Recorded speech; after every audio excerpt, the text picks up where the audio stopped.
ఏపీలో కూటమి ప్రభుత్వం అధికారంలోకి వచ్చి 2 ఏళ్లు పూర్తయింది. మరి 2 ఏళ్ల కాలంలో ప్రభుత్వం చేసిందేంటి? ఆస్తులెన్ని, అప్పులెన్ని, పథకాలెన్ని, ఆ పథకాలకు కేటాయింపులెన్ని, ఎన్ని పరిశ్రమలు వచ్చాయి, వాటి నుంచి పుట్టిన ఉద్యోగాలెన్ని? ఇవే అంశాలపై పలుమార్లు రివ్యూ చేసిన సీఎం చంద్రబాబు ఆర్థిక శాఖపై శ్వేతపత్రం విడుదల చేశారు.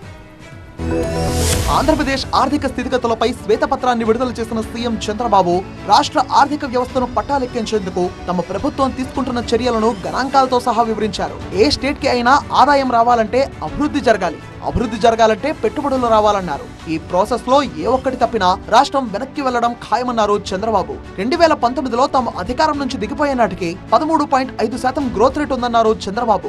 ఆ తర్వాత అధికారంలోకి వచ్చిన వైసీపీ ఆర్థిక విధ్వంసం క్రియేట్ చేసిందని విమర్శలు గుప్పించారు. CAGR 13.5% హిస్టారికల్ గ్రోత్ అది. అదే సమయంలో average debt GSDP ratio was manageable. ఆ లెవెల్లోనే పెట్టాం. 28.38% డెట్ GSDP రేషియో.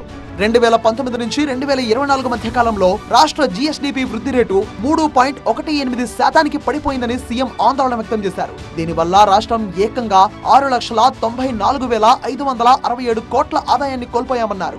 ఇప్పుడు దాన్ని రికవర్ చేసే పనిలో పడ్డామని తెలిపారు. 14 to 19 to 9 to 24 ఈ రెంట్ మధ్య వ్యత్యాసం 3.18%. ఇంకొక పక్కన చూసి దీనివల్ల నష్టం ఎంతంటే GSDP 6,94,000 కోట్ల రూపాయలు. అక్కడి నుంచి 13% పెరిగితే ఎంత వస్తుందో మీరు లెక్కేసుకోవాలి. CAGR, that is the CAGR.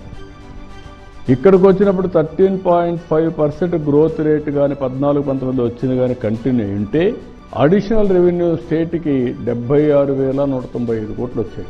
రాజధాని అమరావతి నిర్మాణం శరవేగంగా జరుగుతోంది. పోలవరం కూడా పూర్తిగా వస్తోంది. వీటితో పాటు మరికొన్ని ప్రాజెక్టులు పట్టాలెక్కనున్నాయన్నారు చంద్రబాబు. 4 ఎగ్జిస్టింగ్ ఎయిర్పోర్ట్స్ని, 2 న్యూ ఎయిర్పోర్ట్స్ని, సీ పోర్ట్స్ని ప్రారంభించడం.